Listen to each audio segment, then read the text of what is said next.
Assalamualaikum warahmatullahi wabarakatuh. Halo rekan pembelajar, saya Dewi Hartanti, staf pengajar di Departemen Akuntansi, Fakultas Ekonomi Bisnis, Universitas Indonesia. Senang sekali dapat berjumpa kembali dengan rekan semua. Kali ini saya ingin menjelaskan secara singkat mengenai konsep Green Accounting. Apa itu Green Accounting? Apa kegunaannya bagi perusahaan dan bagaimana relevansinya untuk dunia bisnis saat ini? Yuk kita mulai. Rekan-rekan, di banyak literatur, Green Accounting atau yang diterjemahkan sebagai akuntansi hijau sering juga dinyatakan sebagai Environmental Accounting atau Sustainability Accounting. Secara definisi, Green Accounting adalah proses identifikasi, pengukuran secara kuantitatif dan kualitatif, dan penyatuan biaya lingkungan ke dalam keputusan bisnis. Nah, apa perbedaan Green Accounting dengan akuntansi tradisional ya? Green Accounting mengintegrasikan pertimbangan lingkungan ke dalam praktek akuntansi tradisional dengan fokus pada pengukuran dan pelaporan dampak lingkungan dan biaya yang terkait dengan aktivitas bisnis. Green Accounting juga mencakup unsur-unsur seperti menilai sumber daya alam, menilai implikasi sosial dan ekonomi dari keberlanjutan, dan memasukkan faktor-faktor ini ke dalam proses pengambilan keputusan keuangan dan kebijakan perusahaan. Jadi cukup berbeda dengan praktek pada akuntansi tradisional. Nah, mengapa Green Accounting ini menjadi penting bagi perusahaan dan ekonomi global? Hal ini karena praktek Green Accounting mendukung komitmen lingkungan global dengan menunjukkan kontribusi perusahaan dan negara terhadap lingkungan yang berkelanjutan. Dan di slide berikut ini kita bisa lihat beberapa cara dukungan atau kontribusi tersebut, yaitu pertama-tama Green Accounting melibatkan kepatuhan terhadap peraturan lingkungan hidup dan pelaporan yang transparan. Hal ini penting untuk menjaga kepercayaan pemangku kepentingan dan memenuhi persyaratan hukum. Untuk itu, Green Accounting perlu diintegrasikan ke dalam sistem manajemen. Yang kedua, prinsip-prinsip Green Accounting selaras dengan berbagai macam target SDGs atau Sustainable Development Goals yang mengedepankan kelestarian lingkungan, transparansi, dan pengelolaan sumber daya yang bertanggung jawab, di mana semua hal ini berperan penting dalam pencapaian target pembangunan berkelanjutan di tahun 2030. Kontribusi yang ketiga, dengan menerapkan praktek Green Accounting akan memotivasi perusahaan untuk berinvestasi pada teknologi dan praktek yang ramah lingkungan yang pada akhirnya dapat meningkatkan kualitas dan keberlanjutan produk. Dan terakhir, praktek Green Accounting meningkatkan kesadaran di antara para pemangku kepentingan, termasuk karyawan, pemasok, dan pelanggan tentang pentingnya pelestarian lingkungan, sehingga menumbuhkan budaya keberlanjutan bukan hanya secara internal perusahaan, namun juga eksternal perusahaan. Nah, lalu apa saja yang perlu diterapkan dalam praktek Green Accounting ini? Nah, pada slide berikut ini kita juga bisa melihat ada 8 elemen dalam pendekatan Green Accounting. Yang pertama adalah menilai sumber daya alam, yang tujuannya adalah untuk memahami apa kontribusinya dan bagaimana dampak dari degradasi sumber daya alam ini bagi perekonomian. Yang kedua, mengukur dampak lingkungan seperti polusi, emisi karbon, dan konsumsi sumber daya.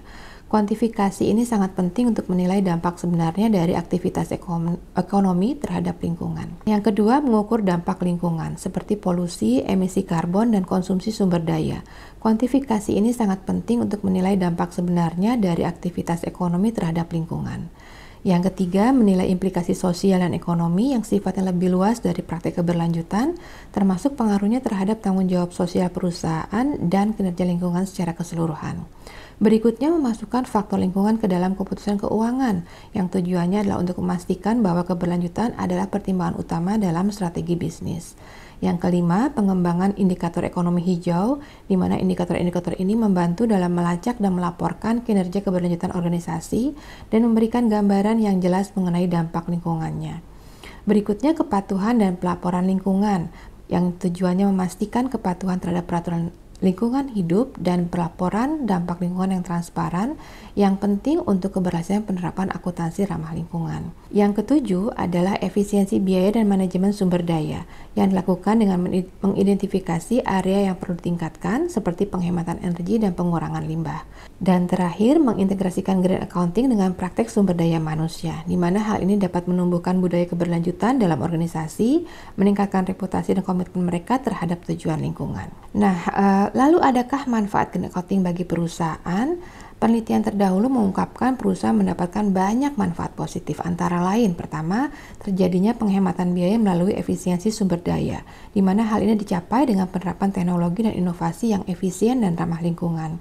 Kedua, Citra merek dan loyalitas pelanggan yang menjadi lebih kuat, di mana hal ini terjadi karena pelanggan menilai secara positif upaya perusahaan dalam menjadi perusahaan yang ramah lingkungan. Dampaknya, reputasi perusahaan meningkat secara positif dan meningkatkan pula kepuasan dan loyalitas pelanggan. Ketiga, adanya ekoefisiensi dan ekoinovasi sebagai bagian dari green accounting sangat berdampak pada efisiensi biaya dan efisiensi energi atau sumber daya.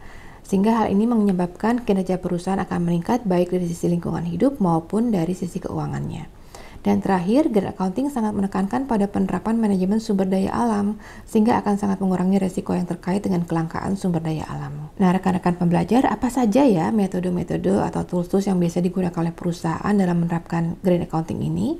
Penelitian terdahulu juga telah merangkum sejumlah metode atau tools green accounting sebagai berikut. Yang pertama adalah menggunakan Material Flow Cost Accounting atau MFCA, di mana alat ini atau tools ini membantu mengidentifikasi keluaran non-produk atau limbah dan dampaknya terhadap profitabilitas, di mana tools ini membantu mengidentifikasi keluaran non-produk atau limbah dan dampaknya terhadap profitabilitas, mendorong praktek produksi yang lebih bersih. Kedua adalah Life Cycle Assessment atau LCA. Tools ini digunakan untuk mengevaluasi dampak lingkungan suatu produk sepanjang siklus hidupnya, sehingga seringkali diintegrasikan dengan praktek manajemen akuntansi lingkungan hidup untuk analisis yang sifatnya lebih komprehensif. Yang ketiga adalah Environmental Cost Accounting, di mana tools ini berfokus pada identifikasi dan pengalokasian biaya lingkungan ke pihak yang menanggung biaya, serta membantu pengambilan keputusan dan promosi inovasi. Tools yang keempat adalah Environmental Auditing, di mana membantu mengidentifikasi risiko lingkungan dan potensi ketidakpatuhan mendukung keputusan investasi. Berikutnya adalah Environmental Reporting, di mana tools ini meningkatkan transparansi dan keterlibatan pemangku kepentingan dengan mengukur dan mengungkapkan tanggung jawab lingkungan. Tools berikutnya adalah Ecological Footprinting dan Carbon Footprinting yang mengukur dampak lingkungan secara langsung dan tidak langsung dari aktivitas manusia, sehingga bisa membantu pelacakan keberlanjutan. Tools berikutnya adalah Environmental Input-Output Analysis yang membantu dalam menetapkan batas sistem dan memahami dampak lingkungan yang lebih luas dari kegiatan ekonomi. Tools yang ke-8 adalah Environmental Performance Indicator yang digunakan untuk memantau dan mengevaluasi kinerja ramah lingkungan, pemandu kebijakan dan investasi perusahaan. Selanjutnya adalah Cleaner Production Assessment, di mana tools ini fokus pada pengurangan limbah dan peningkatan efisiensi dalam proses produksi. Kemudian ada Environmental Management System atau EMS, yang mana memberikan pendekatan terstruktur untuk mengelola dampak lingkungan. Dan tools terakhir adalah Computer Based Modeling dan Simulation Tools yang membantu mendukung akuntansi manajemen lingkungan hidup yang berorientasi masa depan dengan memberikan wawasan dan ide-ide yang baru. Nah, jadi di sini kita bisa lihat banyak sekali manfaat sebenarnya dan juga posisi positif yang bisa didapatkan oleh perusahaan dari penerapan Green Accounting. Nah, dari uraian di atas bisa kita lihat bahwa banyak manfaat yang bisa didapatkan oleh perusahaan dengan penerapan Green Accounting ini. Namun demikian, walaupun Green Accounting memberikan banyak manfaat positif, namun penelitian dan survei terdahulu memperlihatkan tidak cukup mudah untuk mempraktekannya. Ada beberapa tantangan yang harus diantisipasi. Dan berikut ini adalah tantangan-tantangan yang perlu diketahui dalam penerapan Green Accounting. Yang pertama adalah mencakup adanya kompleksitas pengukuran dan pelaporan dampak lingkungan, serta biaya pelaksanaan dan keterbatasan sumber daya. Tantangan kedua adalah keterbatasan sumber daya, dan ini merupakan problem utama di negara-negara berkembang, yaitu ketiadaan sumber daya manusia dan sumber daya modal. Sehingga dibutuhkan bantuan dari pemerintah dan lembaga internasional, misalnya yang sudah dilakukan oleh Bank Dunia untuk mendukung peningkatan kapasitas sumber daya di negara-negara berkembang terkait penerapan Green Accounting ini. Tantangan berikutnya adalah ketiadaan peraturan yang memadai terkait praktek Green Accounting. Hal ini dikarenakan Green Accounting adalah suatu konsep yang relatif baru dan berkembang sehingga belum memiliki panduan atau standar seperti halnya pada akuntansi tradisional. Padahal adanya suatu standar atau peraturan yang jelas dan memadai akan membantu mempercepat integrasi Green Accounting ke dalam laporan keuangan tradisional. Terakhir adalah adanya penolakan organisasi untuk berubah. Nah, tantangan terakhir ini umumnya berkaitan dengan kurangnya pemahaman atas konsep Green Accounting di dalam perusahaan. Apa yang harus dilakukan untuk mengatasi tantangan ini? Dibutuhkan dukungan penuh dari pimpinan perusahaan, kemudian memperbanyak training-training bagi karyawan, dan pada akhirnya menyelaraskan konsep Green Accounting ini ke dalam sistem manajemen dan akuntansi perusahaan. Nah, rekan pembelajar, demikian uraian singkat mengenai praktek Green Accounting.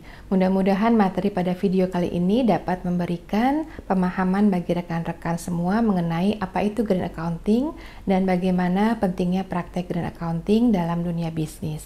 Saya ucapkan terima kasih atas perhatiannya dan sampai jumpa lagi dalam video opis selanjutnya. Wassalamualaikum warahmatullahi wabarakatuh.